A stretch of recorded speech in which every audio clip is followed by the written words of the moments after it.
L'assessore regionale Manlio Messina ad Agrigento per il nuovo distretto turistico Valle dei Templi. Il sindaco di Agrigento depone un mazzo di fiori al cimitero di Piano Gatta che ospita 86 migranti. In prefettura ad Agrigento protocollo d'intesa per i finanziamenti che interessano 3 comuni della provincia. Una scuola per bambini ad Agrigento.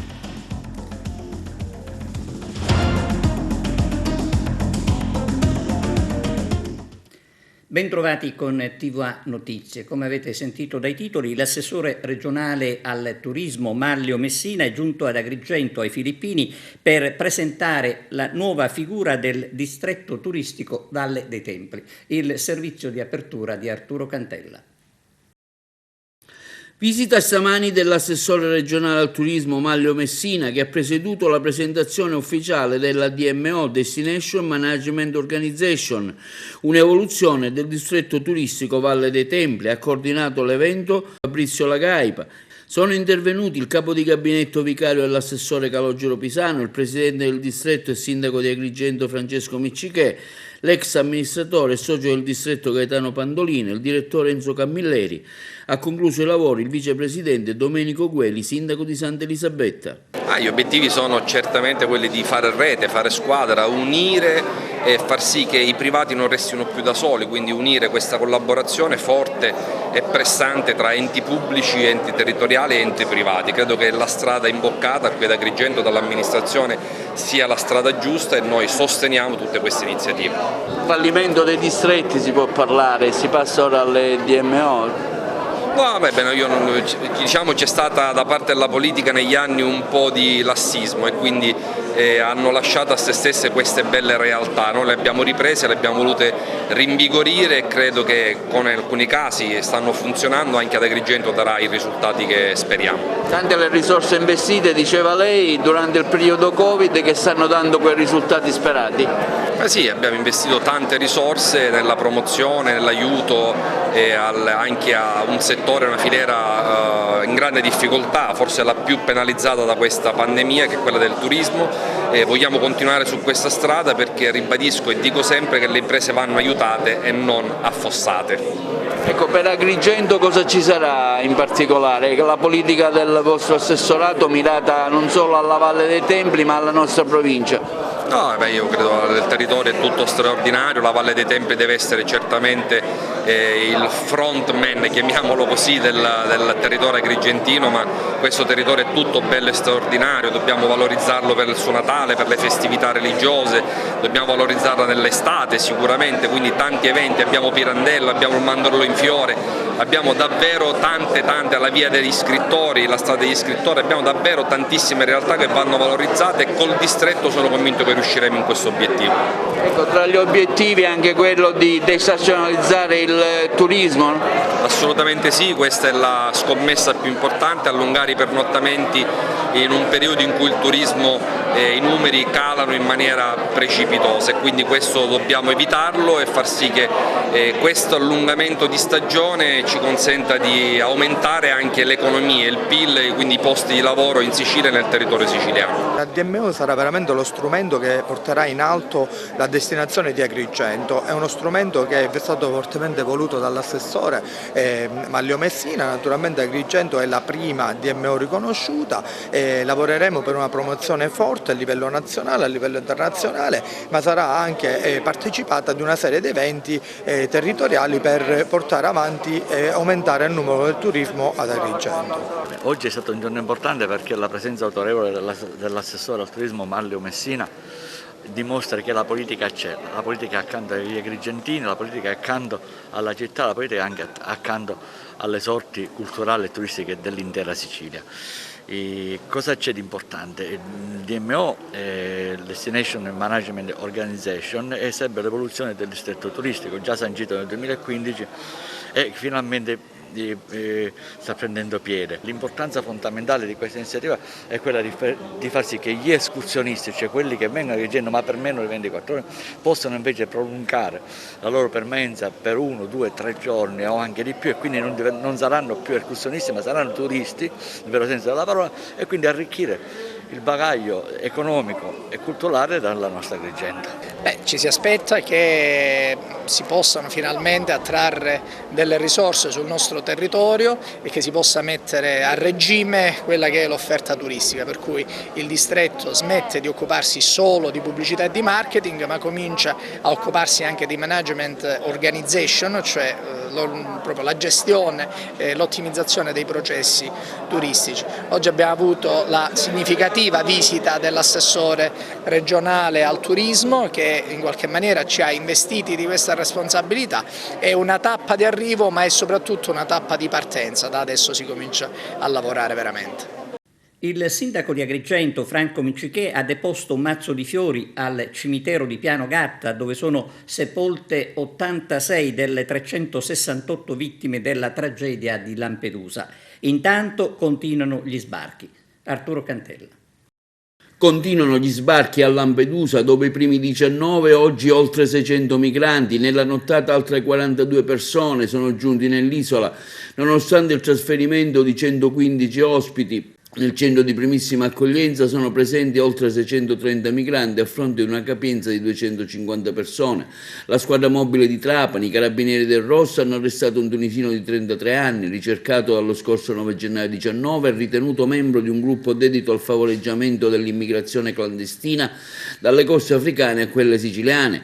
L'uomo, con l'ausilio della Capitaneria di Porto, è stato rintracciato a bordo di una barca al largo delle coste di Marsala, insieme ad altri 20 migranti connazionali che sono stati trasferiti al CPR di Milo. Il ricercato figurava nell'inchiesta del ROS che ha condotto all'operazione denominata BIAD, nella quale sono coinvolti 15 componenti di un'organizzazione criminale che organizzava traversate e forniva ai migranti supporto logistico, investendo i proventi dell'attività criminale, un fiorente traffico di tabacchi lavorati all'estero, in proprietà immobiliare e nell'acquisto di imbarcazioni per le traversate.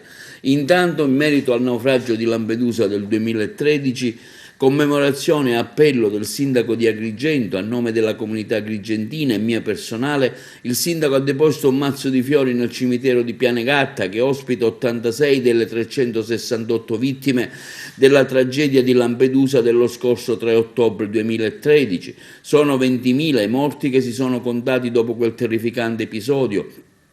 Continua il primo cittadino di Agrigento, Miccichè. Lancio pertanto un appello all'autorità europea affinché episodi disumani come questo non continuino a perpetrarsi. Oggi, a nome della comunità agrigentina e mia personale, ho deposto un mazzo di fiori nel cimitero di Piano Gatta, che ospita 86 delle 366 vittime del naufragio di Lampedusa del 3 ottobre del 2013. Sono 20.000 i morti che si sono contati dopo quel terrificante episodio. Pertanto lancio un appello alle autorità europee affinché episodi disumani come questo non continuino a perpetuarsi. Elezioni amministrative di domenica e lunedì, la sconfitta della Lega. I possibili motivi. La sconfitta della Lega alle amministrative si potrebbe collegare anche al modus operandi del suo leader Matteo Salvini nel contrasto alla pandemia. Sotto questo aspetto siamo ancora in guerra contro il maledetto virus e creano imbarazzo le prese di posizione proprio di Salvini, critico contro il Green Pass e contro i provvedimenti del governo sicuramente utili per uscire fuori dal tunnel. Salvini lo abbiamo visto al governo e poi in piazza a protestare contro il Green Pass, schierato quasi a fianco dei Novax, poi di corsa a vaccinarsi. Un comportamento che avrà confuso i propri elettori, che hanno compreso che con un simile comportamento nel triste momento che vive l'Italia non si va da nessuna parte. Insomma, la gestione della pandemia da parte di Matteo Salvini non è stata all'altezza della situazione e la gente, che stupida non è, avrà ben compreso e risposto di conseguenza. Questa è forse una delle possibili chiavi di lettura del crollo di un partito che per la verità si è fatto apprezzare per la presa di posizione, ad esempio sul fronte della lotta agli sbarchi clandestini, ma quella è un'altra storia, come un'altra storia è la lotta al Covid. Spiagge sicure. In prefettura d'Agrigento sottoscritti i protocolli d'intesa con i comuni di Menfi, Porto Empedocle e Siculiana, ai quali andranno i finanziamenti. Sono stati sottoscritti stamani presso la prefettura di Agrigento i protocolli d'intesa con i comuni di Menfi, Porto Empedocle e Siculiana, beneficiari dei finanziamenti per le proposte progettuali Spiagge Sicure. I finanziamenti si inquadrano nell'ambito della ripartizione del Fondo per la sicurezza urbana effettuata con decreto del Ministero dell'Interno, adottato di concerto con il Ministero dell'Economia e delle Finanze lo scorso 25 giugno 2021, per cui ha destinato una quota ai comuni litorani per il finanziamento di iniziative al fine di prevenire e contrastare l'abusivismo commerciale e la vendita di prodotti contraffatti. Le proposte hanno pertanto formato oggetto di verifica da parte della Prefettura Agrigentina nell'ambito del Comitato Provinciale per l'Ordine e la Sicurezza Pubblica, che stamani si è riunito e a sua volta ha espresso parere in ordine alla coerenza e all'ammissibilità delle iniziative. Quindi è pervenuta la comunicazione ministeriale di accoglimento e conseguente finanziamento del contributo di euro 21.000 per ciascun comune, erogato per il tramite della Prefettura. A garanzia di ciò saranno stipulati quindi tra la Prefettura e i comuni beneficiari protocolli d'intesa che contemplano il monitoraggio delle iniziative anche attraverso report mensili sulle attività. Il prefetto Maria Rita Cocciufa esprime soddisfazione per il riscontro assicurato dai comuni interessati che hanno colto l'opportunità offerta dal contributo che, sebbene non di rilevante entità, fornirà un utile supporto alle azioni sullo specifico obiettivo svolte sui territori, in particolare dalle polizie municipali dei vari comuni. Si tratta di somme anche significative, possono sembrare degli importi, perché si tratta di 21.000 euro a comune, però consentono di avviare alcune iniziative che serviranno anche per gli anni futuri a meglio contrastare questi fenomeni che sono abbastanza diffusi dalle nostre parti, contraffazioni, e comunque a migliorare la sicurezza di queste località balneari. I progetti sono stati già approvati, finanziati, adesso firmeremo questi protocolli. Si tratta di iniziative che riguardano soprattutto l'implementazione dell'attività della polizia locale, ma anche l'acquisto di qualche nuovo mezzo che è un investimento e sicuramente servirà a migliorare. Veniamo alla cronaca. Arrestato dai carabinieri di Ribera un sorvegliato speciale per droga. Arturo Cantella. Continua l'impegno dei carabinieri di Ribera verso la lotta allo spaccio di stupefacenti. A tal riguardo un sorvegliato speciale è stato sorpreso in possesso di droghe e quindi arrestato.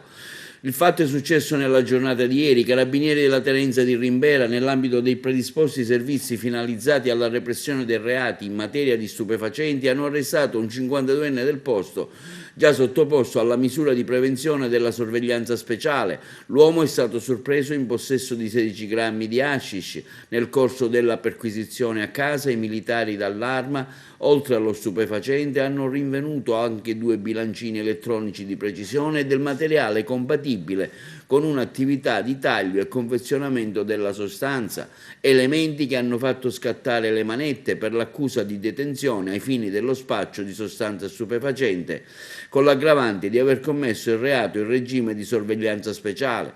La droga e il materiale sono stati sequestrati e messi a disposizione della Procura della Repubblica di Sciacca, mentre l'uomo, su disposizione della stessa autorità giudiziaria, è stato sottoposto agli arresti domiciliari presso la propria abitazione in attesa dell'udienza di convalida dell'arresto.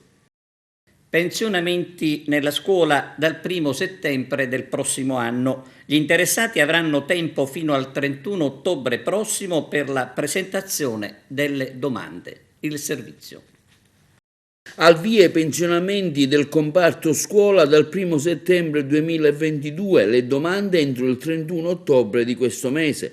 Con notevole anticipo rispetto agli anni precedenti è stato pubblicato il decreto ministeriale 294 del 1 ottobre di quest'anno, che fissa i termini per la presentazione delle domande di collocamento in pensione del personale scolastico a decorrere dal prossimo settembre 2022 e quanto affermato dal responsabile provinciale Ital Giovanni Miceli e dal segretario territoriale della UIL Scuola Lillo Burgio. Il predetto decreto ministeriale, continuano Miceli e Burgio della UIL, stabilisce che la data del 31 ottobre 2021 per la presentazione da parte di tutto il personale del comparto scuola delle domande di cessazione per dimissioni volontarie dal servizio o delle istanze di permanenza in servizio per il raggiungimento del minimo contributivo. La richiesta dovrà essere formulata, continuano i rappresentanti della Ital UIL, avvalendosi della procedura web police sul sito internet del Ministero dell'Istruzione. Sempre entro il 31 ottobre prossimo, gli interessati hanno la facoltà quindi di revocare le suddette istanze, ritirando tramite Polis la domanda di cessazione precedentemente inoltrata. Resta ferma quindi al 28 febbraio 2022 la scadenza fissata contrattualmente per le domande di cessazione dal servizio dei dirigenti scolastici. Nessun'altra amministrazione richiede di presentare con un anno di anticipo la domanda di cessazione dal servizio per pensione, come invece accade nella scuola.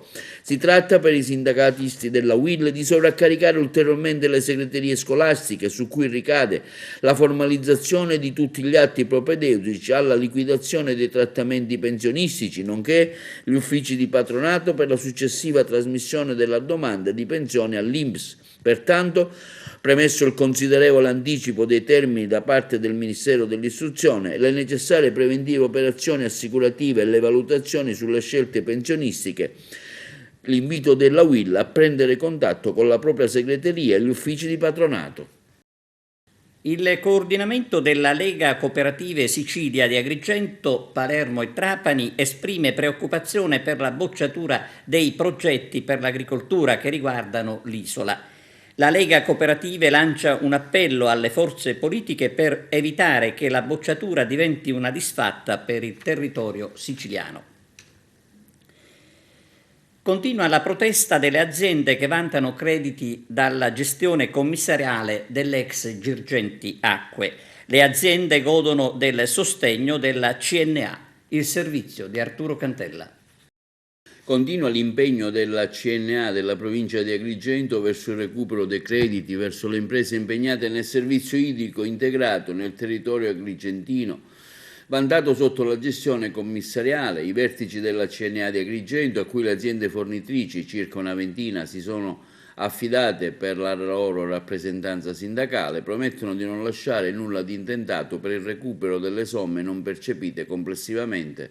Parliamo di circa 1 milione di euro a fronte di lavori regolarmente eseguiti. Apprezziamo la disponibilità del prefetto Cocciufa, a cui va il nostro ringraziamento per la sensibilità mostrata. Ci ha accolti, ricevuti e ascoltati, ma la soluzione è stata chiara, va individuata su altri tavoli istituzionali. Noi raccogliamo il suggerimento, consapevoli che la risposta ce la deve dare lo Stato, chiamato a onorare gli impegni formalmente assunti dalle proprie articolazioni. E quanto affermano il presidente della CNA Francesco Di Natale e il segretario Claudio Spoto. Quindi non può essere altrimenti. In caso contrario significa che il sistema democratico del nostro Paese è fortemente malato e non è in grado di dare risposte e certezze e garantire i diritti alle comunità. Adesso, a seguito dell'entrata in campo della curatela fallimentare nel periodo che va dal 16 marzo 21 al giorno in cui è stata dichiarata l'insolvenza della società, al 2 agosto dello stesso anno, data in cui si è insediata la nuova azienda laica, sembra essersi creato un clamoroso vuoto per il quale nessuno vorrebbe risponderne. Chiariamo che a reggere le fila di Girgenti Acque c'era un commissario prefettizio. Noi non vogliamo perdere questa fiducia. In attesa di intraprendere un percorso legale sotto il patrocinio dell'avvocato Stefano Catuara, lanciamo un ultimo ed estremo grido di allarme. Facciamo quindi un appello a chi ha la responsabilità di governo del territorio a vario livello, concludono Di Natale e Spoto, affinché si trovi una rapida soluzione alla delicata vertenza che, in assenza di provvedimenti adeguati e mirati, rischia di produrre effetti devastanti in termini sociali, economici e occupazionali, fermo restando che a fronte di alcun riscontro positivo seguiranno anche plateali forme di protesta. 10 ottobre sarà la giornata delle famiglie al museo. All'iniziativa partecipa il Museo Archeologico di Agrigento, dove alle 16 ci sarà la proiezione sulla storia del Tempio di Zeus di Akragas. È possibile la visita alla sala dove è custodito il telamone. Videosorveglianza contro il malaffare e per garantire sicurezza ai cittadini. Sarebbe possibile, secondo la Prefettura di Agrigento, incrementare il numero delle telecamere in città. Importante fare in fretta, visto il ripetersi di episodi delinquenziali, soprattutto di sera, in pieno centro. Sul fronte vaccini, 21 comuni del Messinese rischiano la zona rossa. Vediamo il perché. 21 comuni nel Messinese rischiano di diventare zona rossa. Entro il 15 ottobre dovranno raggiungere l'obiettivo minimo fissato dal commissario nazionale per l'emergenza Covid-19, generale Francesco Paolo Figliuolo, del 75% di immunizzazioni. In caso contrario saranno applicate delle misure restrittive.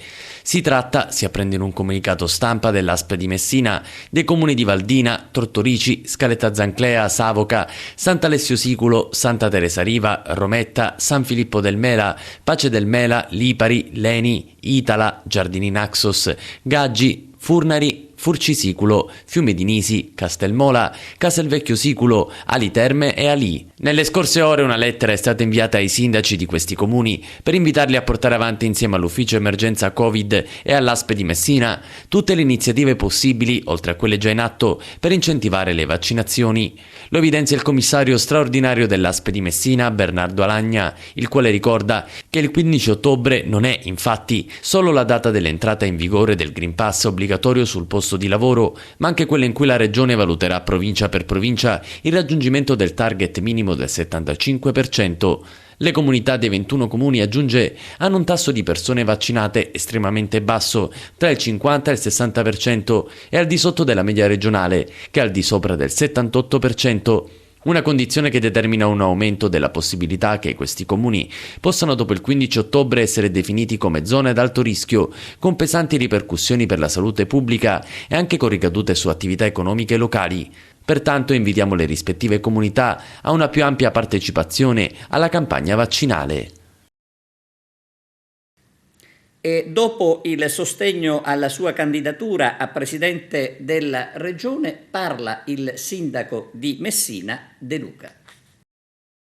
È emerso che il re è nudo, un governo che non riesce più a governare, anzi mi permetto di dire forse non ha mai governato, con problematiche che si sono accumulate e probabilmente anche con delle forze politiche che cercheranno di creare le condizioni per una ammucchiata politica in modo tale che possano nascondersi in questo quadro rispetto alle loro responsabilità. Noi abbiamo detto che questo non lo accettiamo, non ci sta bene e che dialogheremo a tutto campo con uomini e donne che, a prescindere dalle appartenenze politiche, intendono invece far saltare questo tipo di equilibrio di governo e magari in parte di finta opposizione che fa molto male alla Sicilia e ai siciliani. Una terra che è stata stuprata dal centro-destra, dal centro-sinistra e dal centro, parliamo già solo degli ultimi 10 anni, una terra di Cattopardi che utilizza i Crocetta piuttosto che i Musumeci per riciclarsi.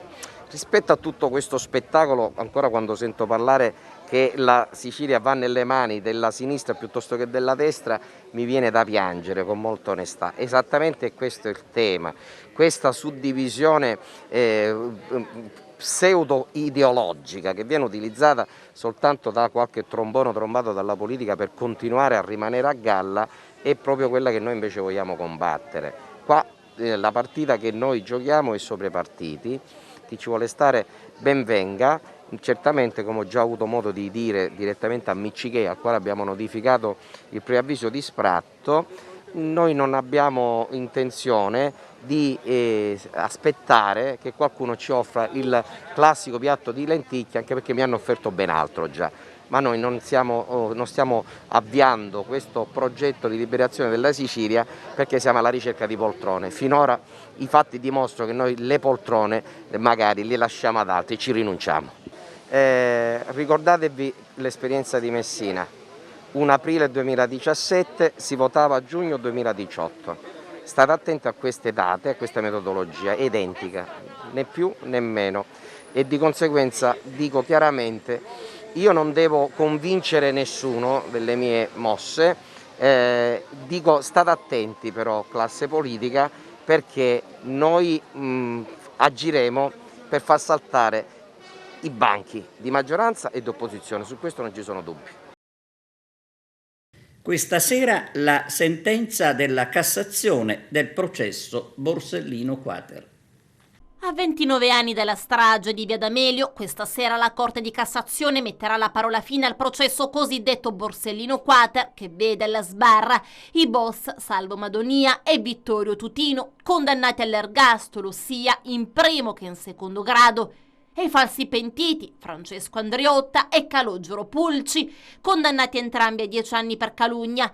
Dichiarato invece il non doversi procedere per pervenuta prescrizione in ordine al reato di calunnia pluriaggravata nei confronti dell'ex pentito Vincenzo Scarantino, in quanto in base all'attenuante prevista dalla legge veniva riconosciuto che il pupo vestito, come lui stesso si è definito, aveva effettuato la calunnia perché determinato a commettere il reato. Ennesima sentenza, dunque, questa su una strage che a distanza di quasi 30 anni ha ancora molte ombre. Il presidente della Corte d'Assise di Caltanissetta, Antonio Balsamo, oggi presidente del Tribunale di Palermo, nelle motivazioni della sentenza di primo grado emessa nel 2017 nelle 1856 pagine, parlò di uno dei più gravi depistaggi della storia giudiziaria italiana, un depistaggio costato la condanna all'ergastolo a 7 innocenti, poi scarcerati e scagionati nel processo di revisione, e che i giudici descrissero come un proposito criminoso determinato essenzialmente dall'attività degli investigatori che esercitarono in modo distorto i loro poteri. Secondo i giudici della Corte d'Assise, in scena sarebbero stati gli investigatori dell'epoca guidati da Arnaldo La Barbera, morto alcuni anni fa, a indirizzare l'inchiesta costruendo i falsi pentiti. Proprio per questo motivo 3 poliziotti, Mario Bomi, Cheleri Baudo e Fabrizio Mattei, sono tuttora sotto processo a Caltanissetta con l'accusa di calunnia aggravata in concorso. Scarantino è stato definito come un soggetto psicologicamente debole che era rimasto per un lungo periodo di tempo, quasi 1 anno e 9 mesi, in stato di custodia cautelare proprio a seguito delle false dichiarazioni rese dal Candura. Egli quindi, come ha evidenziato il pubblico ministero, aveva maturato la convinzione che gli inquirenti lo avessero ormai incastrato sulla scorta di false prove. Secondo la Corte furono compiute una serie di forzature, tradottesi anche in indebite suggestioni e nell'agevolazione di un'impropria circolarità tra i diversi contributi dichiarativi, tutti radicalmente difformi dalla realtà, se non per la esposizione di un nucleo comune di informazioni del quale è rimasta occulta la vera fonte. Ma i giudici scrissero anche che le dichiarazioni rese da Scarantino, pur essendo sicuramente inattendibili, contengono elementi di verità, sin dal primo interrogatorio reso dopo la manifestazione della sua volontà di collaborare con la giustizia in data 24 giugno del 94, scrivono ancora i giudici.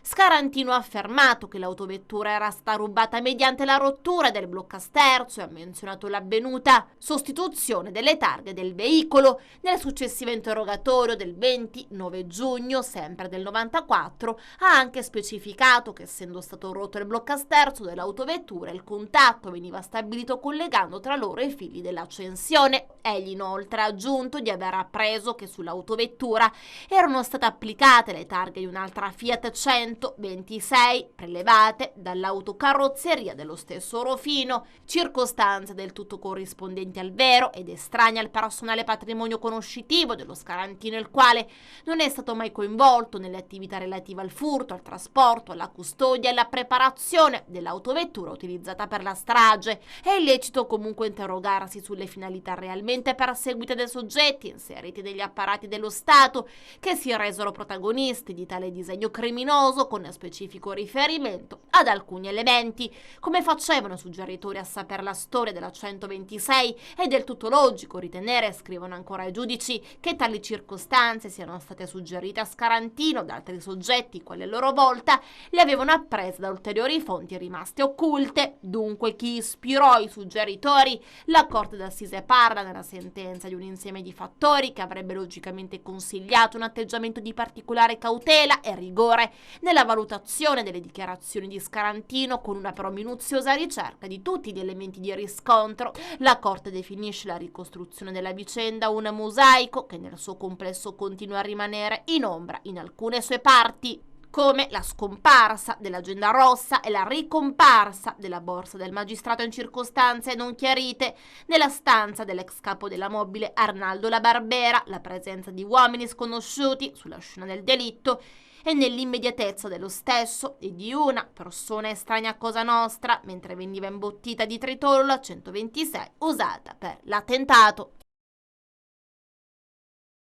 Pausa adesso per la pubblicità, a tra poco.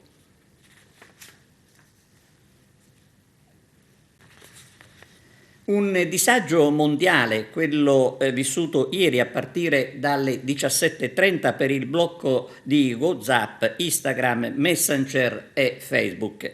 Lo stop improvviso ha avuto ripercussioni sullo smart working e non è la prima volta che succede, e questa mattina sono arrivate le scuse del fondatore delle app. Una scuola calcio per bambini ad Agrigento. L'intervista all'istruttore Elio Caltagirone. Arturo Cantella. Ecco, al via dopo il Covid ritorna l'attività agonistica tra i bambini che qui al campo del villaggio Peruzzo si stanno allenando, insomma tornano di nuovo a fare calcio. Ecco, parliamo di questa iniziativa, quanti bambini sono e qual è il lavoro che lei fa? Diciamo che siamo la Candera Classe Futsal e dopo il periodo un pochettino buio dove tutti abbiamo trascorso questo periodo un pochettino particolare, stiamo ritornando a far divertire i bambini, abbiamo una cinquantina di iscritti. Diciamo che come ripresa andiamo bene perché con questo discorso del Covid molti bambini hanno deciso, alcuni, di non giocare più perché poi volendo stando sempre a casa non è facile ripartire sia per noi che soprattutto per i bambini, per cui potevano venire a mancare gli stimoli. Noi cercheremo di fare il possibile per farli divertire perché alla fine lo scopo è condivisione, inclusione e divertimento. Sono queste tre componenti fondamentali che fanno sì che una scuola calcio sia all'altezza della situazione. Poi il risultato alla fine non conta, per noi conta il fare divertire i bambini, condividere e giocare fra di loro e imparare a stare nella comunità. Ecco. Qual è l'attività che svolgono i bambini? Allora, le attività sono attività ludiche, cinetiche, attività tecniche, dove vanno a imparare anche le posture, perché un bambino di 4-5 anni, se noi chiediamo all'inizio non sa neanche qual è il piede destro e il piede sinistro, e noi andiamo a focalizzare cioè il bambino deve conoscere il suo corpo. Quando un bambino ha 4-5 anni ancora pienamente non conosce il proprio corpo e noi dobbiamo essere bravi insieme alle scuole logicamente ad insegnargli qual è il piede destro, qual è il piede sinistro, perché siamo stati tutti bambini e ci vogliono almeno 4-5 anni per cominciare a capire qual è per esempio il piede destro, il braccio destro e il braccio sinistro, per dirne una. Ecco. Quanto è importante questo tipo di attività anche per loro? Ma per loro è fondamentale perché quando noi facciamo lavorare in maniera motoria, mettendo delle scalette, facendo degli equilibri con un piede, cercando di migliorare la propria struttura fisica con degli esercizi mirati e particolari, è importante, ma non solo nello specifico il calcio o la scuola calcio. A mio modo di vedere sono importanti tutti gli sport, dal nuoto alla pallamano, alla pallavolo, al calcio stesso, perché permettono al bambino di muoversi e di stare con gli altri. Ecco, alla fine dell'allenamento si svolgeranno, diciamo, delle partite, anche dei piccoli campionati, delle esibizioni? Sì, noi ci organizziamo con altre scuole calcio per fare dei tornei, delle amichevoli, in modo da confrontarsi anche con le altre squadre, e questo fa parte anche della crescita, a prescindere, ripeto, dal discorso risultato che esula da quello che è il divertimento. Quindi noi, il nostro obiettivo con il mio staff, con i miei ragazzi, è quello di far crescere questi bambini in proiezione futura, anche tecnicamente. Agrigento Futsal cosa vuol dire? Cos'è? Dopo il Covid riprenderà la sua attività? La Grazia Futsal fa un campionato di Serie C di calcio a 5, un campionato regionale dove si vanno a incontrare squadre assolutamente blasonate, e diciamo che è un campionato abbastanza impegnativo, e i dirigenti ce le stanno mettendo tutte per fare un campionato tranquillo, per lanciare sempre i giovani del circondario. Ecco. Era questa l'ultima notizia, grazie per averci seguito e arrivederci.